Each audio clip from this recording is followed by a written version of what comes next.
Hey everyone, thanks for joining me again for another art lesson. This is Senora Santiago. Today we're going to begin a lesson about color, but particularly the color of the sky. What color is the sky? Is the sky always the same color? What about right now, today where you are? What's the sky outside like right now? Well, where I am, the sky is a beautiful color. I don't get to see it this color very often. Let me show you.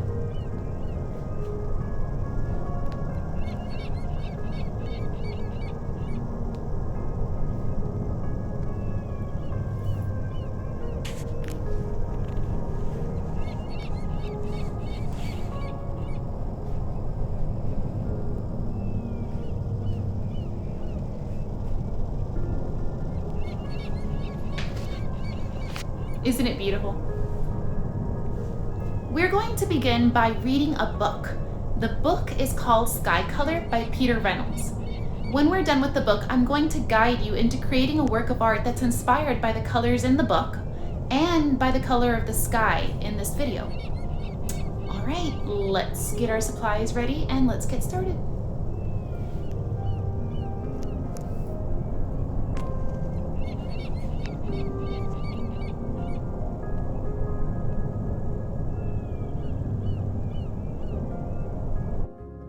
Sky Color by Peter H. Reynolds.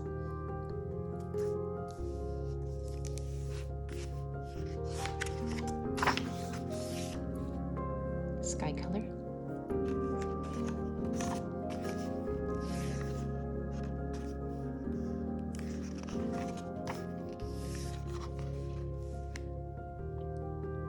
Marisol was an artist.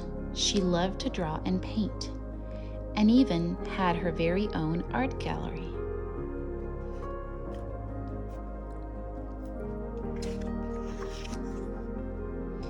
Not all her art hung in a gallery. Much of it she shared with the world. She painted posters to share ideas she believed in.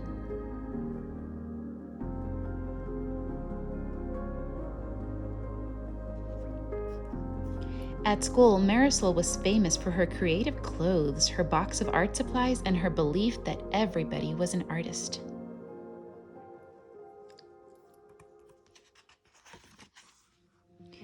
Yes, Marisol was an artist through and through. So when her teacher told the class they were going to paint a mural for the library, Marisol couldn't wait to begin.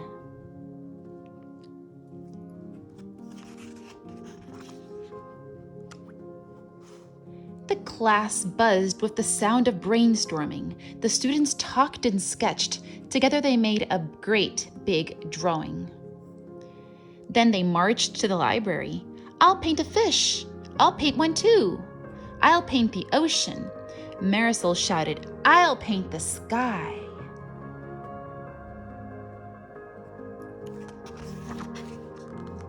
Marisol rummaged through the box of paint, but could not find any blue. How am I going to make the sky without blue paint?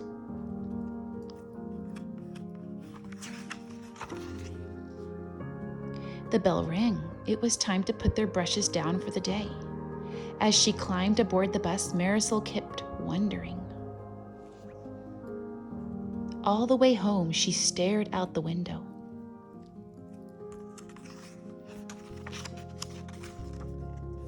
The sun lowered closer to the horizon.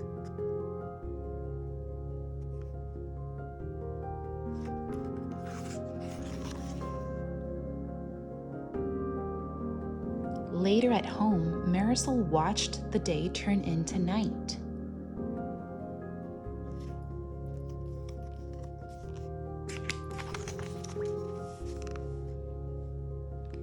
That night, Marisol settled down into a deep dream.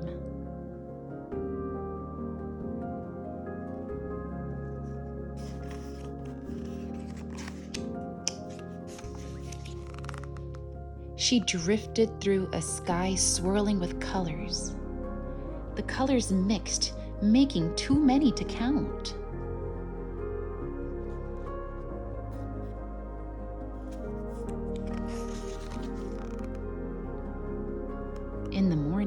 Marisol stood waiting for the bus in the rain. The sky was not blue, and she smiled.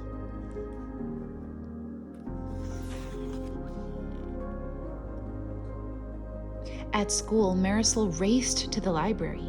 She grabbed a dish and began adding colors. This one, that one. She swirled the brush to make an altogether new color.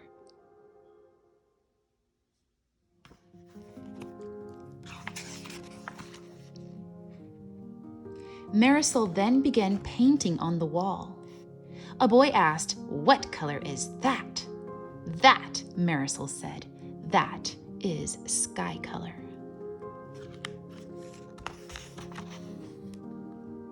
Wow.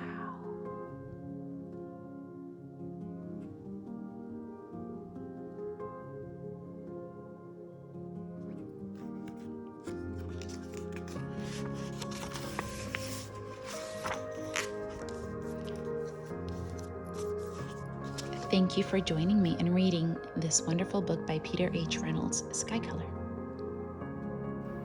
For this version, you're going to need watercolors, crayons, white construction paper, or watercolor paper. You'll also need a water cup and paper towel or just an old rag.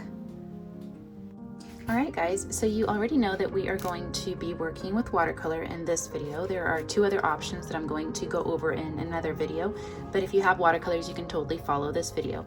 This painting is going to be inspired by the media that Peter Reynolds used for the illustrations of his book. He used watercolor. So let me show you. In this page where she's on the bus and she's riding home, you can see that this page was painted with watercolor.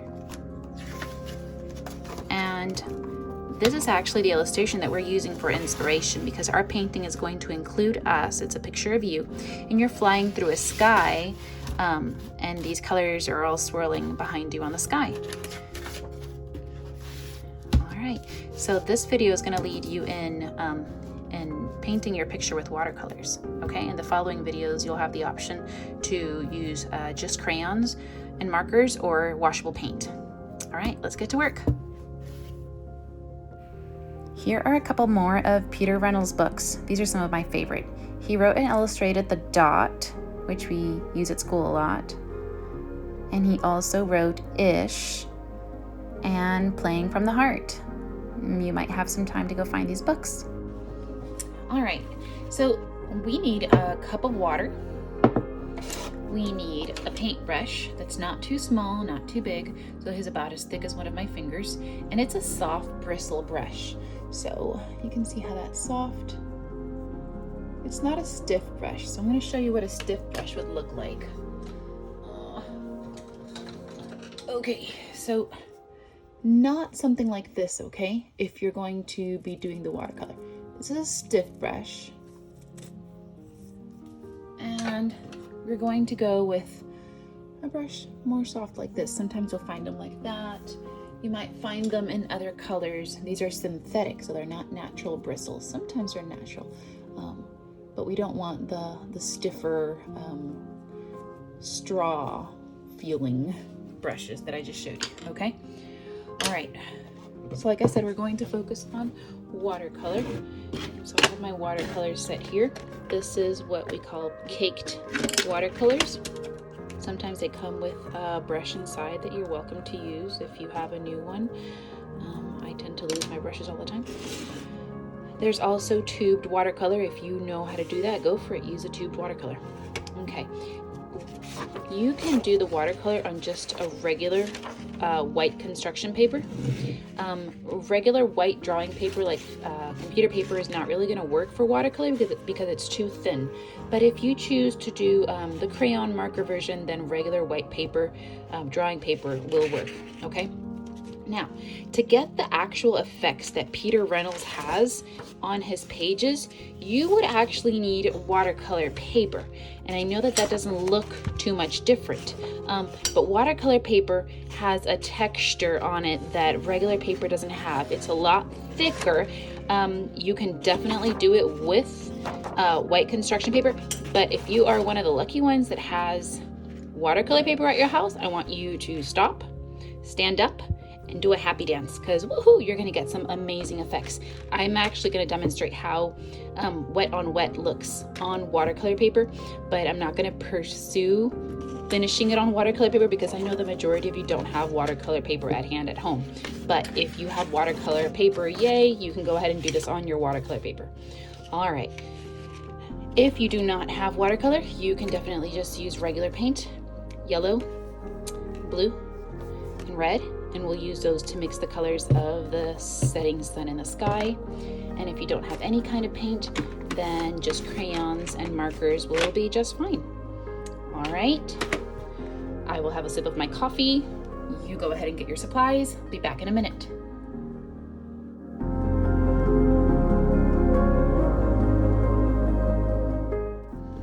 Okay guys, I hope you have your supplies ready, whether you're going to do watercolor or you're going to do tempera paint or washable paint or just markers and crayons.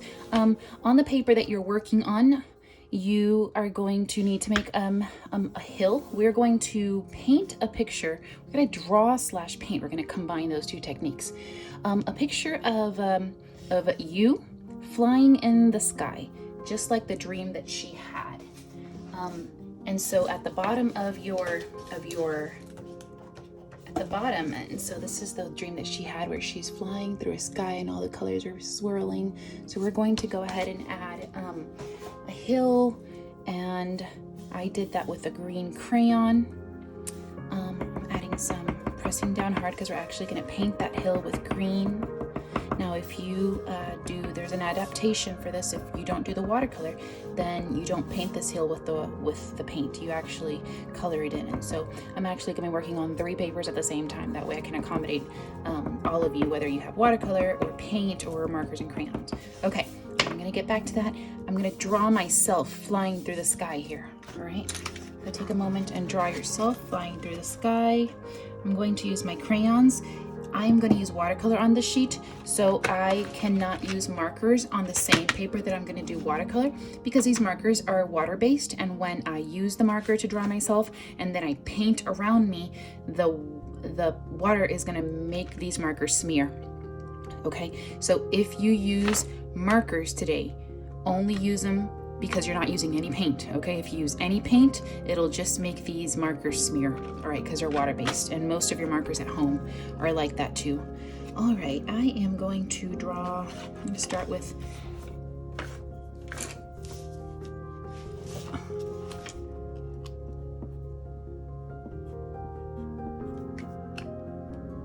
you want to make your it's my shirt. You want to start by making your arms going in 2 directions, so it looks like you're flying. What color should I use for? I like wearing long skirts, so I am going to draw myself wearing a long skirt. Okay. Oops. That's my face sideways. And you guys know I have long hair, so all over the place my hair is.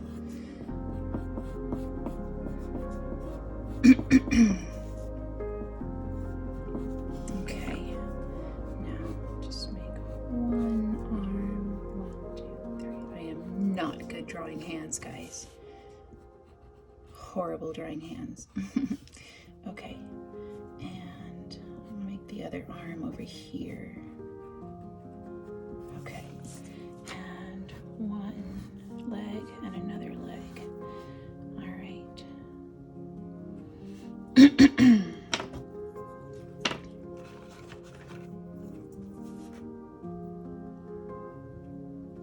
Shoes are kind of tricky. Okay. Just do your best, guys. Do your best, do your best. Okay. Alright, I'm going to go ahead and continue coloring this. I could add designs. I am going to watercolor on this paper, so I don't want to use the markers. Go ahead and I'm going to keep working on this. I'm going to pause the video and you keep getting yourself done flying through the sky and the hill, okay? I'll get back to you in a minute.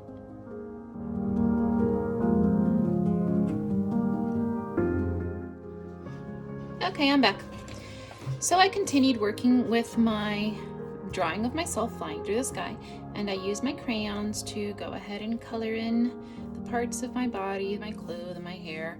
In my box I found like a peachy color that's not exactly my skin color, and so most boxes of crayons only have 1 or 2 neutral colors, which will be brown and then that peach. Most of the times that doesn't fit a whole lot of us as far as our skin tone goes, unless you have a box that's particularly multicolored skin tone crayons. Just go ahead and go with any color that you think that might be for the moment appropriate for your skin.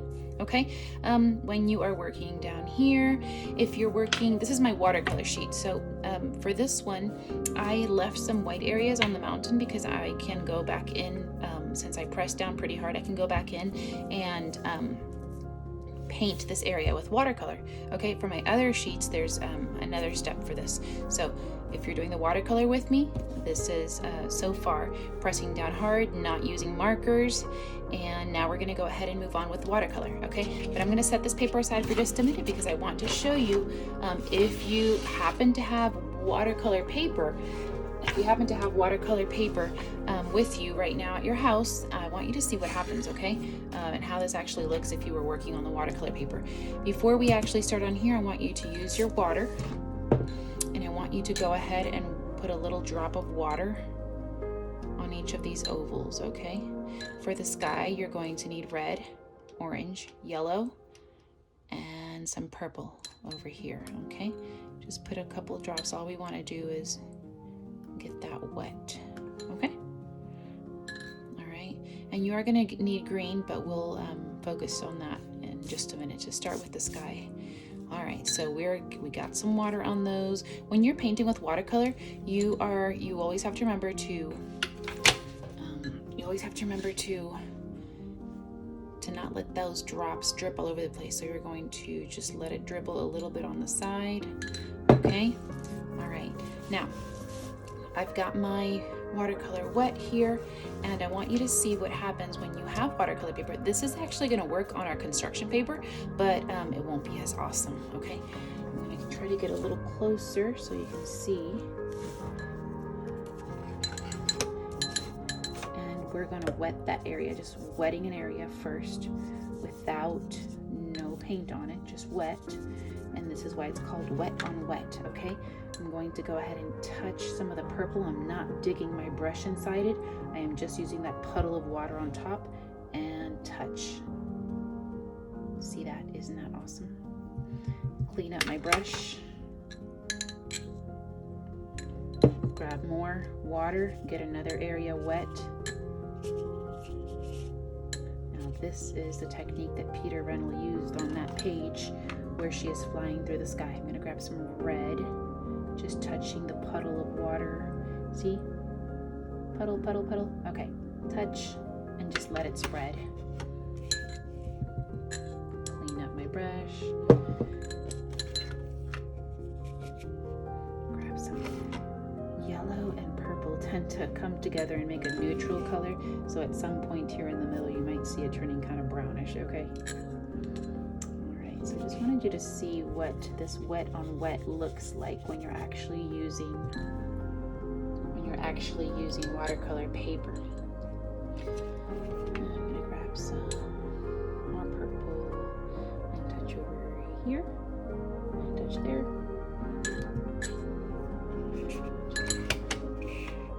It diffuses the color. Just spreads it. Even if I just take a brush, see how this over here is very, very thick. If I zoom in, I want to show you something. You just use your brush and I just touch the edge of it, it sucks it up.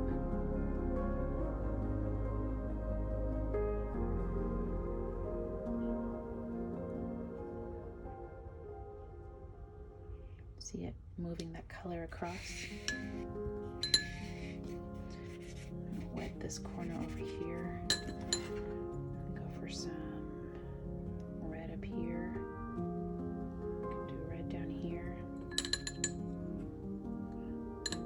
Okay, just wanted you to see how that looks. All right, when you're working with watercolor paper, and that's the technique that he used when he was painting that sheet. I'm going to set this aside. Now there's some wet area, so when you do this, don't tilt it, make it flat so that these puddles don't run. Okay, I'm going to set this aside.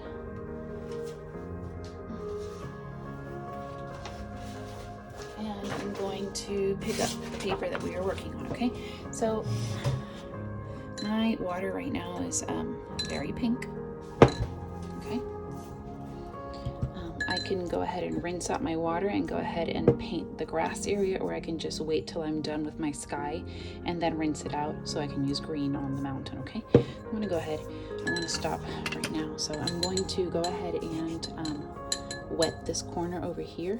And so for the sky color, now you see how it's slightly different. It doesn't, this construction paper, so it'll do some spreading, but it won't be as beautiful and blending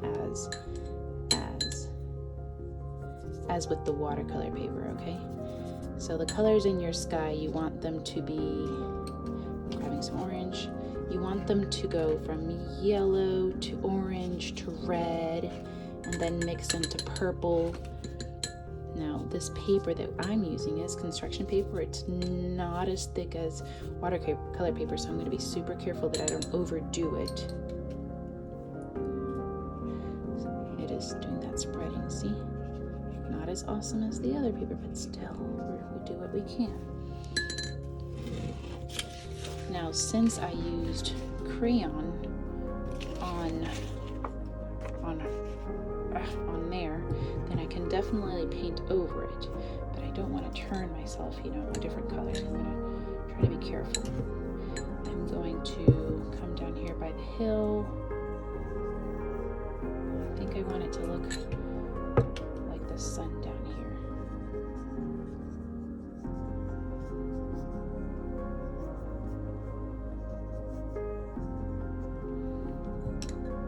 Alright, so you just keep doing that. You wet an area, around my head. You wet an area, and before that area gets to dry, you touch the water, touch the little oval of water that's on it, and you either touch or just gently spread into that area, okay? You can just use, whenever the paint doesn't want to spread, just use some clean water and go ahead and spread it, okay? Carefully in here. I haven't used purple yet. I'm gonna go ahead and put some purple over here. Wetting my area here. Okay. Okay. And then touching some of that purple. And that purple runs really nicely.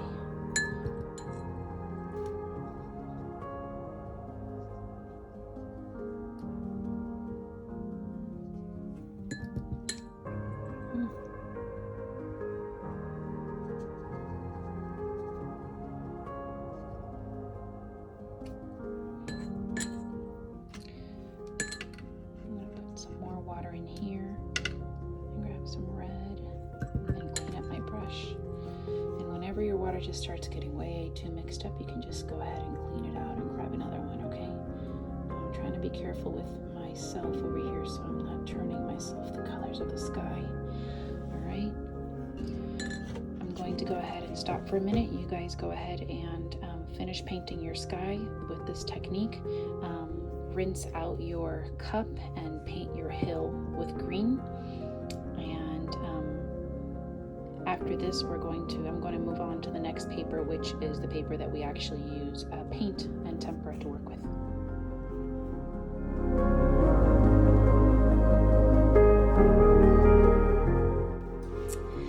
Alright guys, I hope you've had some time to finish your watercolor. Mine has already started to dry. My paper is construction paper, and so it's not, you know, it can break if you mess with it too much, so let it dry flat somewhere. The other two options with crayons or with washable paint, I'm going to do that in a separate video so that this video isn't so long, okay? So if you are done with this, you are done with this project. Feel free to try it all different ways. You can do the watercolor this time, and maybe you can try the crayon or the paint version next time. All right, thank you for joining me and for working with me. Bye.